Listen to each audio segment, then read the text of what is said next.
ಮಾರ್ಗ ಮಧ್ಯದಲ್ಲಿ beach bag ತಂಡವು ಕಾರ್ಯನಿರ್ವಹಿಸುತ್ತಿರುವುದನ್ನು ನಾವೀಗ ಗಮನಿಸುತ್ತಿದ್ದೇವೆ. ಈಗ ನಿಮ್ಮ ಮುಂದೆ ಹಿರಿಯ ಅಧಿಕಾರಿಗಳ ಆದೇಶದ ಮೇರೆಗೆ ಹೈಜಾಕ್ ಆದ ಬಸ್ಸನ್ನು ನ್ಯೂಟ್ರಲೈಸ್ ಮಾಡಲು ಬರುತ್ತಿರುವುದು ಗರುಡ ಪಡೆ. ಹಸಿರು ಬಣ್ಣದ ಫ್ಲಾಗ್ ಹೊಂದಿದ ವಾಹನದಲ್ಲಿ ಅಗಾಡಿ ಪಾರ್ಟಿ, ನೀಲಿ ಬಣ್ಣದ ಫ್ಲಾಗ್ ನಲ್ಲಿ ಡೈವರ್ಷನ್ ಪಾರ್ಟಿ, ಕೆಂಪು ಬಣ್ಣದ ಫ್ಲಾಗ್ ನಲ್ಲಿ ಸರ್ಚ್ ಪಾರ್ಟಿ, ಹಳದಿ ಬಣ್ಣದ ಫ್ಲಾಗ್ ನಲ್ಲಿ ರಿಸರ್ವ್ ಪಾರ್ಟಿ ಹಾಗೂ ಅವರಿಗೆ ಸಹಾಯವಾದ ಎಡಭಾಗದಲ್ಲಿ ಹಿಂಬಾಲಿಸಿದ ಕಮಾಂಡೋಗಳು ಹೈಜಾಕ್ ಬಸ್ಸನ್ನ ಮಾರ್ಗವನ್ನ ಬದಲಿಸುವಲ್ಲಿ ಯಶಸ್ವಿ. ಅದರಲ್ಲಿ ಹೈಜಾಕ್ ಆದ ಬಸ್ಸನ್ನು ಗರುಡಾಪಡೆಯ ಕಮಾಂಡೋಗಳು ನಿರ್ಬಂಧಿಸುವಲ್ಲಿ ಯಶಸ್ವಿಯಾಗಿದ್ದಾರೆ. ಬಸ್ಸನ್ನು ವಿಂಡೋ ಅಸಾಲ್ಟ್ ಮಾಡುತ್ತಿದ್ದ ಅರ್ಜುನ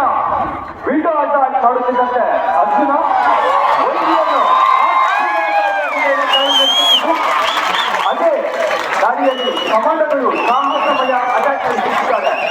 ವೈರಿಯನ್ನು ಊಹಿಸಲು ಆಗದ ರೀತಿಯಲ್ಲಿ ಅಟ್ಯಾಕ್ ನಡೆಸುತ್ತಿರುವ ಅರ್ಜುನ ಆಗಿದ್ದು ಮೂರರಲ್ಲಿಯೂ ಸಿಆರ್ಪಿಎಫ್ ಟ್ರೈನಿಂಗ್ ಸೆಂಟರ್ನಲ್ಲಿ ತರಬೇತಿ ಪಡೆದ ಡಾಗ್ ಇದಾಗಿದ್ದು ಸುಮಾರು 224 pounds per square inch biting capacity ಹೊಂದಿದ ಡಾಗ್ ಇದಾಗಿದೆ. ಬಸ್ನ ಚಾಲಕನನ್ನು ಇಳಿಸುತ್ತಿದ್ದಂತೆ ಕಮಾಂಡೋಗಳು ಆಯುಧದ ಸುಪಟ್ಟಿಗೆ ಪಡೆಯುತ್ತಿರುವುದನ್ನು ನಾವು ನೋಡುತ್ತಿದ್ದೇವೆ ಹಾಗೂ ಯಾವುದೇ ಸಂಶಯಾಸ್ಪದ ವ್ಯಕ್ತಿಯ ಕೈ ಕಾಲುಗಳಿಗೆ ಅವನು ಸ್ವಲ್ಪವೂ ಕದಲದಂತೆ ಹ್ಯಾಂಡ್ ಕಪ್ ಅನ್ನ ಹಾಕಿ ತಮ್ಮ ಆಯುಧದ ಸುಪಟ್ಟಿನಲ್ಲಿ ಇಟ್ಟುಕೊಳ್ಳುತ್ತಿರುವ ದೃಶ್ಯವನ್ನ ನಾವು ನೋಡುತ್ತಿದ್ದೇವೆ. ಅಸಾಲ್ಟ್ ಕಮಾಂಡೋಗಳ ಕಾರ್ಯಾಚರಣೆಯ ನಂತರ ಸರ್ಚ್ ಪಾರ್ಟಿ ಕಮಾಂಡೋಗಳ ಕಾರ್ಯಾಚರಣೆಯಲ್ಲಿದ್ದು ವಾಹನದಲ್ಲಿರುವ ಅನುಮಾನಾಸ್ಪದ ಹಾಗೂ ಸಂಶಯಾಸ್ಪದ ಹಾಗೂ ಎಲ್ಲಾ ಪ್ರಯಾಣಿಕರನ್ನು ಬಗೆಯಾಗಿ ಪೂರ್ಣ ದೇಹ ತಪಾಸಣೆಯನ್ನು ಕಮಾಂಡೋಗಳ ತನಿಖಾದಲ್ಲಿ ಮಾಡಲಾಗುತ್ತಿದೆ. ಈ ಎಲ್ಲ ದೃಶ್ಯಗಳನ್ನ ನೋಡುತ್ತಿದ್ದರೆ ಕಮಾಂಡೋಗಳ ಕಠಿಣ ಪರಿಶ್ರಮ ತರಬೇತಿ ಎಂದು ಕಾಣಿಸುತ್ತದೆ. ಕಾರ್ಯಾಚರಣೆಯ ಮುಂದಿನ ಹಂತವಾಗಿ ಟಾಸ್ಕ್ ಫೋರ್ಸ್ ಕಮಾಂಡರ್ನ ಆದೇಶದ ಮೇರೆಗೆ ಸಿಐಎಡಿ ತಂಡವು ಘಟನಾ ಸ್ಥಳಕ್ಕೆ ಆಗಮಿಸುತ್ತಿದೆ. ಹೈಜಾಕ್ ಆದ ವಾಹನದಲ್ಲಿ ಉಗ್ರರು ಗರುಡ ಟಾಸ್ಕ್ ಫೋರ್ಸ್ ಕಮಾಂಡೋಗಳು ಹೊಡೆದುರುಳಿಸಿದ ನಂತರ ಬಸ್ನಲ್ಲಿ ಇರಬಹುದಾದ ಐಇಡಿಎನ್ ಮತ್ತು ಉಗ್ರರು ತನ್ನ ದೇಹದಲ್ಲಿ ಒದಗಿಸಿಕೊಂಡಿರಬಹುದಾದ ಐಇಡಿಯನ್ನು ಪತ್ತೆ ಹಚ್ಚಿ ಅದನ್ನು ನಿಷ್ಕ್ರಿಯಗೊಳಿಸುವ ಕಾರ್ಯದಲ್ಲಿ ಕೌಂಟರ್ ಐಇಡಿ ತಂಡವು ಅಂಡರ್ ವೆಹಿಕಲ್ ಸರ್ಚ್ ಮಿರರ್ ಮತ್ತು ಎನ್ಎನ್ಜೆಯೊಂದಿಗೆ ತಮ್ಮನ್ನು ತಾವು ತೊಡಗಿಸಿಕೊಂಡಿರುತ್ತಾರೆ. ಹಾಗೆ ಎಕ್ಸ್ಪ್ಲೋಸಿವ್ ಡಿಟೆಕ್ಟಿವ್ ಡಾಗ್ ಸೋನಿ ಪೂರ್ಣ ಬಸ್ನ ಶೋಧನಾ ಕಾರ್ಯವನ್ನ ನಡೆಸಿದ್ದು ಮನುಷ್ಯನ ಕಣ್ಣಿಗೆ ಕಾಣಿಸಿದಂತೆ ಇಟ್ಟಿರಬಹುದಾದಂತಹ ಸ್ಫೋಟಕ ಹೊಂದಿದ ಬ್ಯಾಗ್ ಅನ್ನ ಪತ್ತೆ ಹಚ್ಚುವಲ್ಲಿ ಸೋನಿಯು ಕಾರ್ಯನಿರತವಾಗಿದ್ದು ಯಶಸ್ವಿ ಆಗಿದೆ.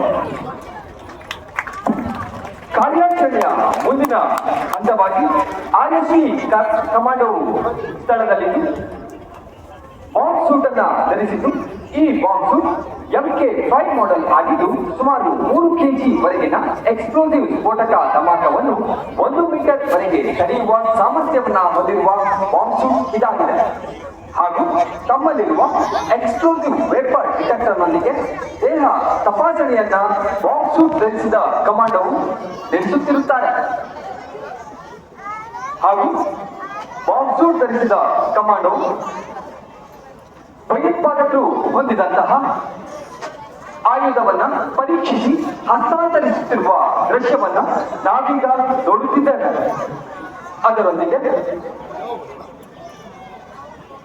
ಭಯೋತ್ಪಾದಕರು ಹೊಂದಿದಂತಹ ಐಇಡಿ ಅಂದರೆ ಸ್ಫೋಟಕ ದೊರೆತಿರುವ ಬ್ಯಾಗ್ ಅನ್ನು ತಮ್ಮಲ್ಲಿರುವ ಟ್ಯಾಲಿಸ್ಕೋಪಿಕ್ ಮ್ಯಾನಿಪುಲೇಟರ್ನ ಮೂಲಕ ಸೇಫ್ ಡಿಸ್ಪೋಸಲ್ ಏರಿಯಾಗೆ ರವಾನಿಸುವ ಕಾರ್ಯದಲ್ಲಿ ಬಾಂಬ್ ಡಿಸ್ಪೋಸಲ್ ತಂಡದ ಬಾಂಬ್ ಸೂಟ್ ಧರಿಸಿದ ಕಮಾಂಡೋವು ಕಾರ್ಯನಿರತರಾಗಿರುತ್ತಾರೆ.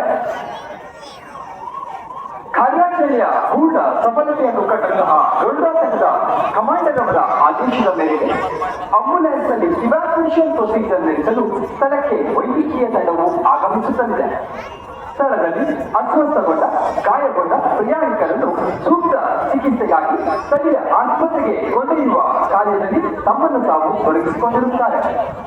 ಹಾಗೂ ನಿಮ್ಮ ಮುಂದೆ ನೋಡುತ್ತಿರುವಂತೆ ಹೈಜಾಕ್ ಆದ ಬಸ್ ಅನ್ನು ಸರ್ವಲೈನ್ ಮಾನಿಟರಿಂಗ್ ಮ್ಯಾಪಿಂಗ್ ಮಾಡಿ ಸಂಪೂರ್ಣ ಕಣ್ಗಾವಲಿನಲ್ಲಿ ಇರಿಸಿಕೊಳ್ಳಲು ದೇಶದಲ್ಲೇ ಪ್ರಥಮ ಬಾರಿಗೆ director general of civil aviation ದಿಂದ ಅನುಮೋದನೆ ಪಡೆದ Karnataka state police remote pilot training institute ಬೆಂಗಳೂರಿನಲ್ಲಿ ತರಬೇತಿ ಪಡೆದ ಜಿಲ್ಲಾ ಡ್ರೋನ್ ತಂಡವು ಕಾರ್ಯಾಚರಣೆಯಲ್ಲಿದ್ದು ಡ್ರೋನ್ ಸಹಾಯದಿಂದ ದೊರೆತ ಸಂಪೂರ್ಣ ಚಿತ್ರಣದ ಮಾಹಿತಿಯನ್ನು ದೊಡ್ಡ ಅಜಾಡ್ ಕಮಾಂಡರ್ ಅವರಿಗೆ ನೀಡುವುದರೊಂದಿಗೆ ಈ ಒಂದು ಕಾರ್ಯಾಚರಣೆಯ ಪೂರ್ಣ ಸಫಲತೆಗೆ ತಮ್ಮನ್ನು ತಾವು ತೊಡಗಿಸಿಕೊಂಡಿರುತ್ತಾರೆ.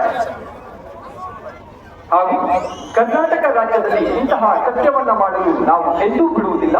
ಅಪ್ಪಿತಪ್ಪಿ ಬಂದತೆ ಆದರೆ ಜೀವಂತವಾಗಿ ನೀವು ಹೋಗುವುದು ಅಸಾಧ್ಯ ಎಂಬ ಎಚ್ಚರಿಕೆಯನ್ನ ಭಯೋತ್ಪಾದಕರಿಗೆ ಹಾಗೂ ಭರವಸೆಯನ್ನು ದೇಶದ ಜನರಿಗೆ ನೀಡುತ್ತಾ ಅಜಾದ್ ಕಮಾಂಡರ್ ಅವರು ಹಿರಿಯ ಅಧಿಕಾರಿರವರ ಆದೇಶವನ್ನ ಪಡೆಯುತ್ತಾ ಸಿಚುವೇಶನ್ ಅನ್ನ ಹ್ಯಾಂಡ್ ಓವರ್ ಮಾಡಿ ಗರುಡ ಪಡೆದು ಮುಂದೊಂದು ದಿನ ಇಂತಹ ಸನ್ನಿವೇಶಗಳು ಸಂಭವಿಸಿದರೆ ಕಾರ್ಯಾಚರಣೆ ಮಾಡಲು ಸದಾ ಸಿದ್ಧ ಎನ್ನುವ ಘೋಷವಾಕ್ಯದೊಂದಿಗೆ ಈ ಒಂದು ವೇದಿಕೆಯಿಂದ ತೆರಳುತ್ತಿದ್ದಾರೆ.